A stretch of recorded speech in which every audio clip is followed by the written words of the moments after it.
Sud Radio, le coup de cœur des libraires. Valérie Expert, Gérard Collard. Bonjour Gérard. Bonjour madame. Bon, vous êtes en forme? Ah, je suis en pleine forme. Bon, les C'est cadeaux de inquiétant. Noël, ça commence un petit peu oui, là.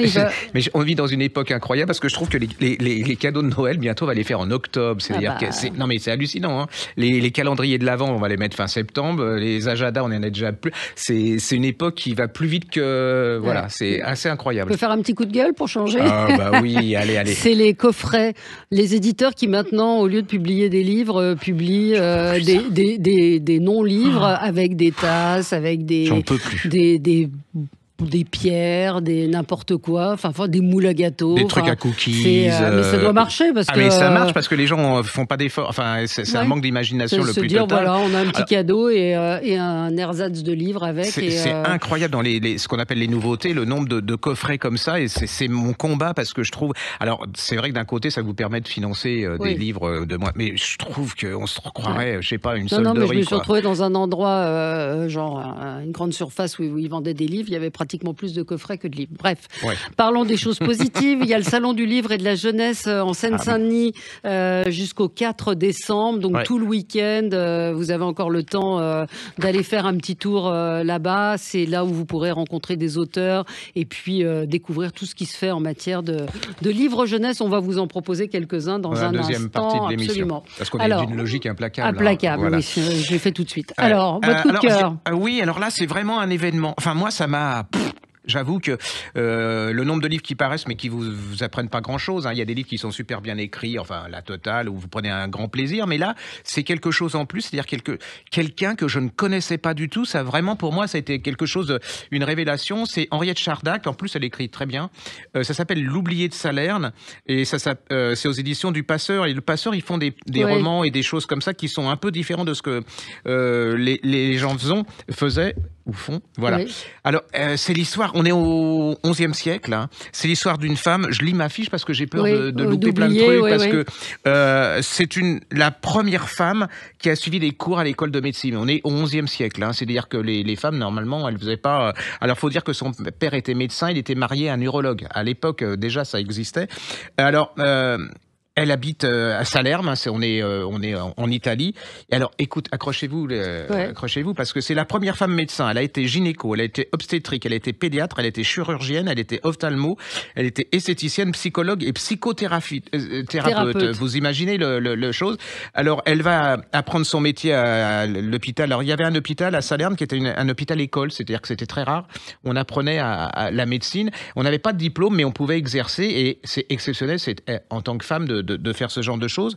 Et elle a écrit des livres absolument incroyables sur la médecine, qui ont une importance considérable en Europe, mais on considérait qu'une femme n'était pas capable pas crédible. Non, et donc on a donné un nom d'homme, c'est-à-dire que les hommes, jusqu'à pas d'années, vous voyez, on dit que c'était un homme qui avait écrit ces trucs. Elle a quelque chose d'absolument incroyable, c'est-à-dire qu'elle considérait que les femmes, quand elles accouchaient, elles ne devaient pas souffrir, et elle va les aider à la fois avec des plantes, des herbes et des choses comme ça, mais psychologiquement, c'est-à-dire qu'elle va les accompagner et tout, ce qui à l'époque était novateur, hein, parce qu'on va voir qu'après, vous allez être au XVIIe, au XVIIIe, c'est une catastrophe, hein, et les femmes, elles sont là pour souffrir.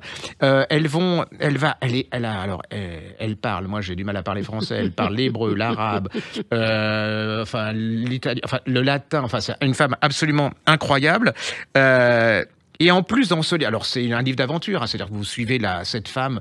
Puis moi, je suis resté devant tout. C'est un courage absolument incroyable. Et alors, il y a des problématiques, j'adore ça fait un peu télo. Il y a des problématiques de l'époque, c'est-à-dire politiques, culturelles, sociologiques, qu'on retrouve à notre époque, c'est-à-dire l'ouverture sur les autres, la place des femmes dans la société. C'est vraiment incroyable. Alors, pas de panique, hein, vous aimez... si vous avez peur que c'est pas un essai, c'est vraiment un grand livre d'aventure. Ça se lit. Puis si vous êtes une femme... En plus, ça répare une injustice, hein, parce que cette histoire qui est vraie, qui a été écrite par les hommes, on a squeezé de plus en plus. Elles n'existaient pas. Hein, c'était seulement c'est ça, c'est que ça dit quelque chose.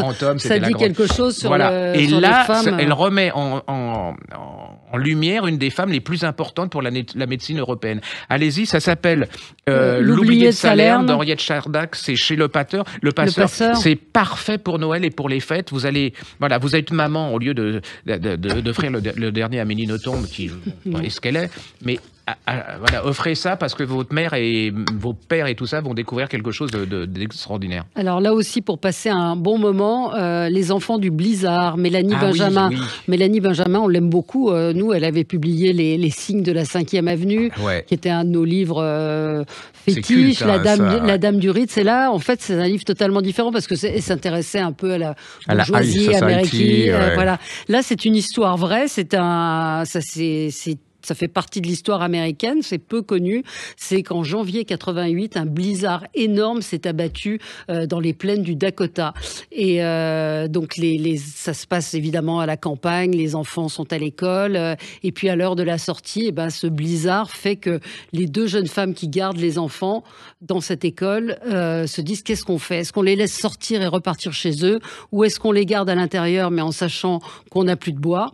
Donc, voilà, c'est ce terrible dilemme, c'est magnifiquement bien raconté. C'est un livre, elle a une plume, moi, que j'adore.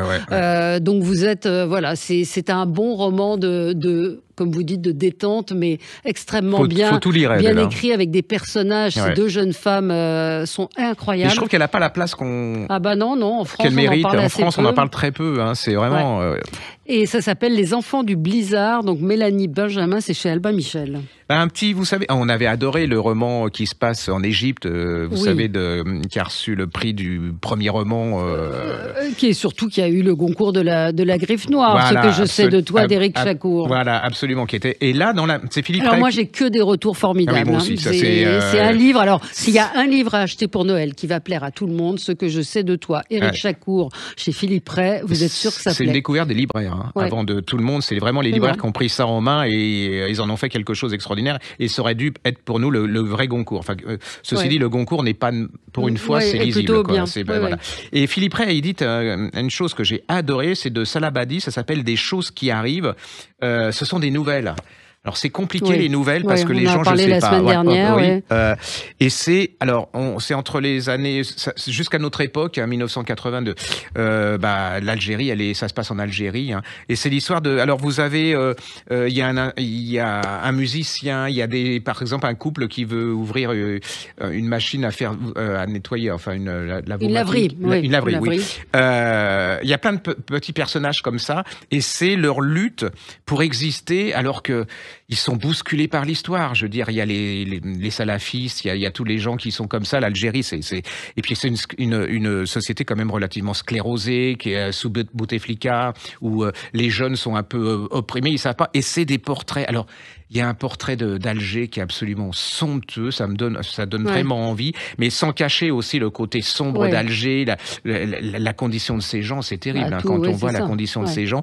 Mais alors ils ont quand même une espèce d'envie de vivre, d'y arriver malgré tout. Alors là, beaucoup ils vont être balayé par l'histoire. C'est des nouvelles. Si vous avez aimé le précédent, vous allez adorer celui-là. C'est vraiment une pure merveille. Ça s'appelle... Alors, ça s'appelle Des choses qui arrivent de Salah Badis. C'est chez Philippe Ray. Allez-y, parce que chaque nouvelle est vraiment un roman. Et c'est la découverte, parce que souvent, l'Algérie, on est parti dans les grands trucs. J'aime là, pas. C'est vraiment Et là, c'est tout en délicatesse, en finesse, en subtilité. Allez-y. Oui, c'est ça, dans l'intime. Oui, c'est dans l'intime. C'est vraiment les gens comme nous, comme vous, qui subissent la société, une société qui est un peu compliquée, quoi. Alors, tout autre chose, mais c'est vrai que là aussi, on essaye de vous donner des idées pour Noël. Angelina Jolie et Brad Pitt, les secrets du divorce du siècle. Laurence Pio, elle a été longtemps rédactrice en chef du journal People Public, et avec Hervé Tropea, eh bien, ils ont enquêté sur ce couple, et puis sur la face cachée d'Angelina Jolie, qui passe un peu pour la victime dans cette histoire, et visiblement, c'est pas forcément celle qu'on imaginait. C'est ça se dévore. C'est un livre, c'est un page turner. C'est l'histoire de leur rencontre. C'est la façon dont tout ça s'est passé, les calculs des uns à Hollywood. Tout n'est pas rose non plus. Et cette haine qui s'est dégagée de leur couple, c'est aux éditions Mythe de People. C'est chez Hachette, c'est une collection chez Hachette. Voilà. Gérard. Oui, alors je vais vous reparler aussi de Anouk Schuttenberg qui a écrit, j'en avais parlé mais très très rapidement, La Nuit des Fous chez Fleuve Noir, qui a reçu un prix, c'est le prix Noir sur Ormesson, qui est un salon assez important de polar. Et je trouve que, alors on est, il y a une jeune femme qui a une maladie incurable, son père meurt et elle est toute seule, elle a pas de famille, et son père lui dit, t'as une tante qui existe, elle est partie, voilà. Et cette jeune femme, elle va la rechercher, elle va la retrouver, elle va se retrouver. Alors là, je vous dis pas l'angoisse, j'ai été terrifié. C'est-à-dire qu'au début tout se passe bien, elle attend un enfant. Elle est blessée d'une façon absolument bizarre, ce qui fait qu'elle se retrouve coincée chez le couple là qui est au fin fond de la campagne. Vous dites qu'il y a quelque chose qui... Voilà. Et en même temps, on découvre 5 cadavres, et 5 cadavres qui ont été mis avec des fils de fer de façon à mettre une lettre d'un mot. Vous voyez, voilà. Et quelle est la relation entre ces deux-là, entre ces deux choses? C'est d'une ambiance, mais et alors en plus, il y a un moment à la fin, mais je suis tombé. C'est vraiment... Alors là, c'est pareil, si vous voulez faire une série là-dessus, c'est absolument...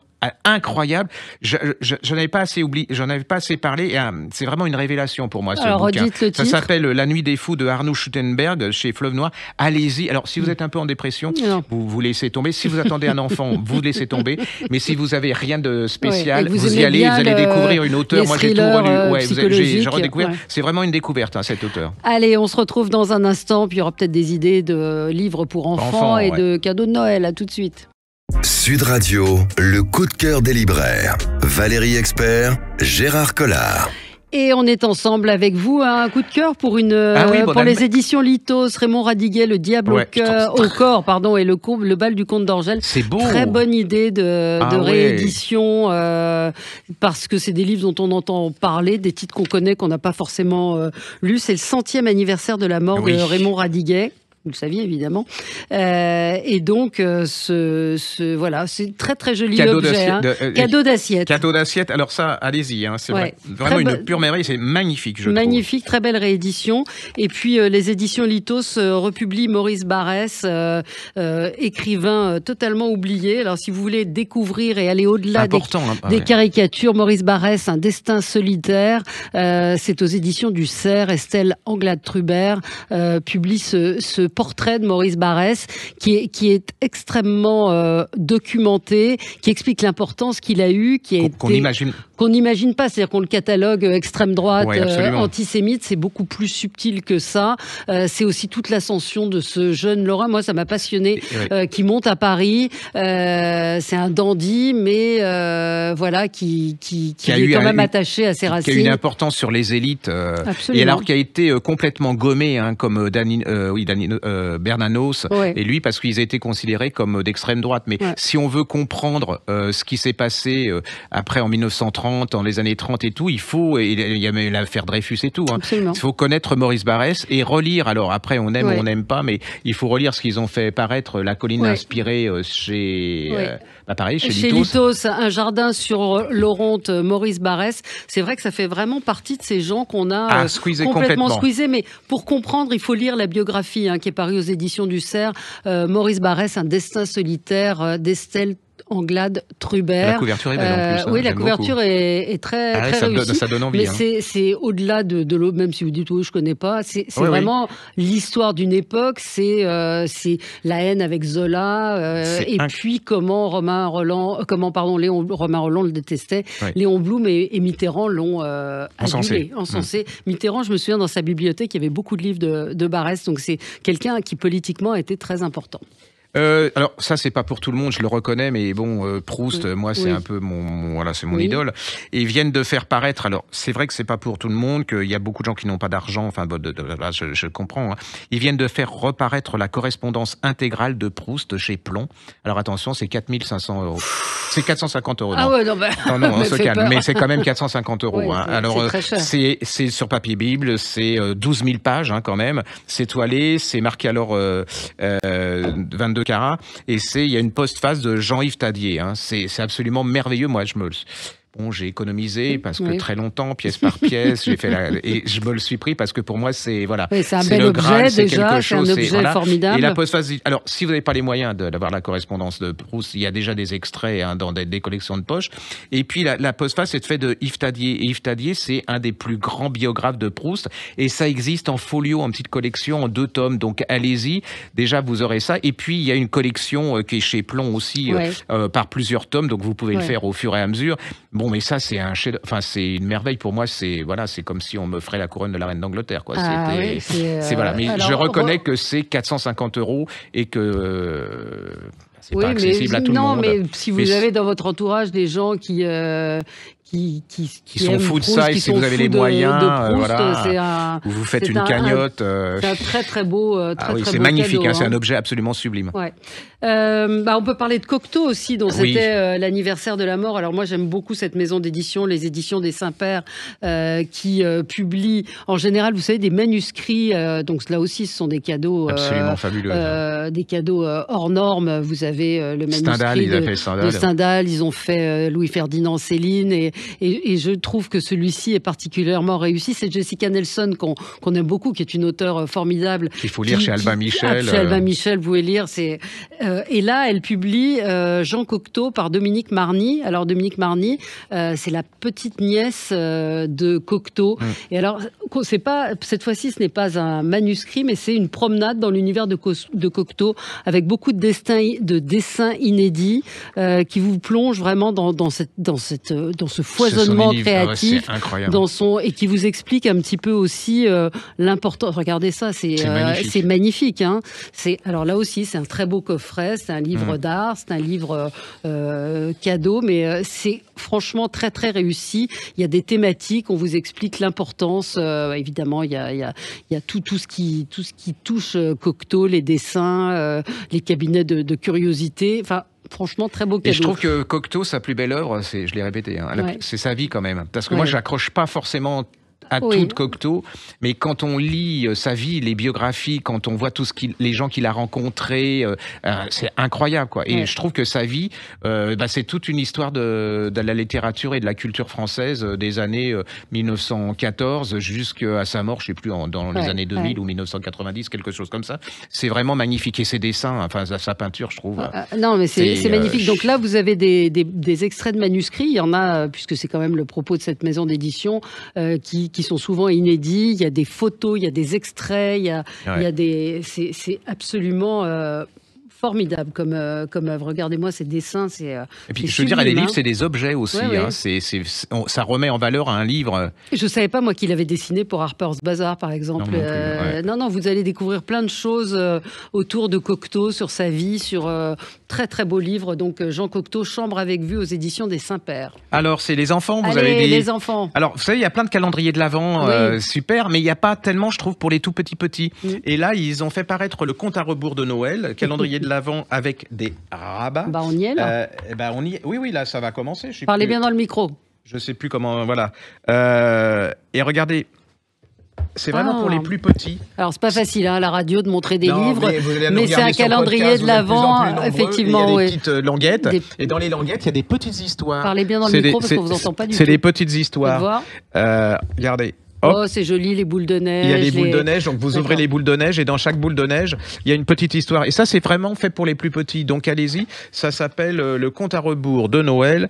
Et voilà, c'est ce calendrier de l'Avent avec rabat. Voir, je vais regarder les petites histoires. Ah oui, ça m'étonne pas, ça, je sais à qui ça va aller. Non, j'aime bien les petites histoires comme alors, il y a aussi une autre chose, ça s'appelle le Cherche et Trouve 1000 dinosaures. J'adore ça. Alors les dinosaures, chez les enfants, c'est incroyable. C'est le carton. C'est chez Lito.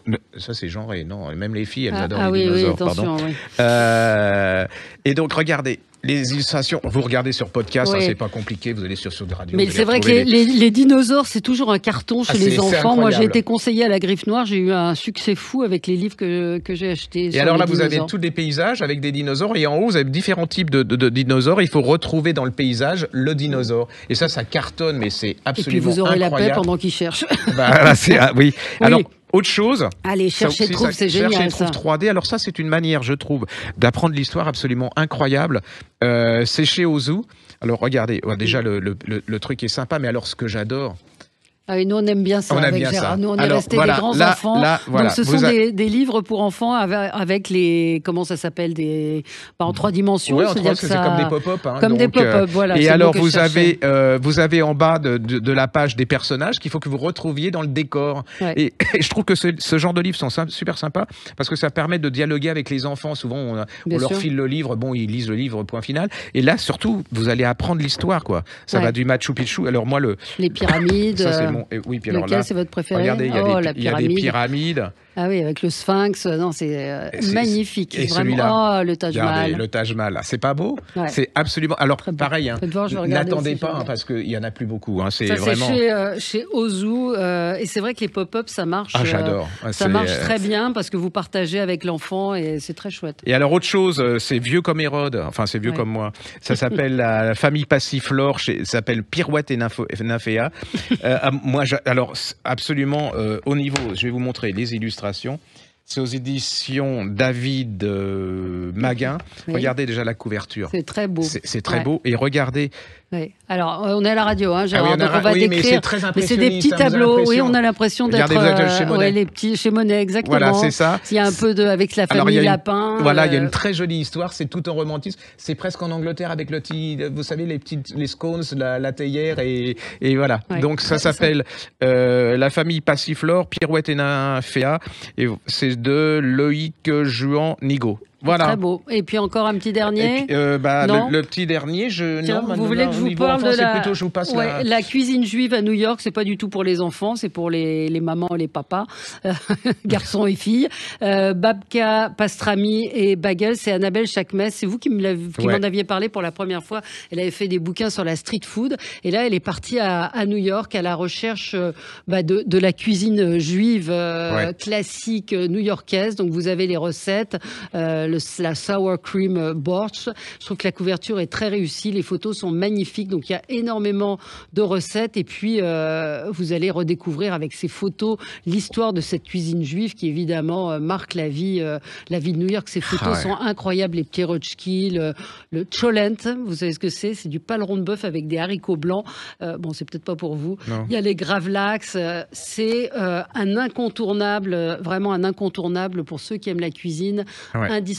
C'est une photographe et une grande cuisinière, Annabelle Chakmes. C'est paru chez Hachette Cuisine. Voilà, on a fini. On a tout fait. On reviendra la semaine prochaine avec des idées encore. Merci Gérard. Sud Radio, le coup de cœur des libraires. Valérie Expert, Gérard Collard.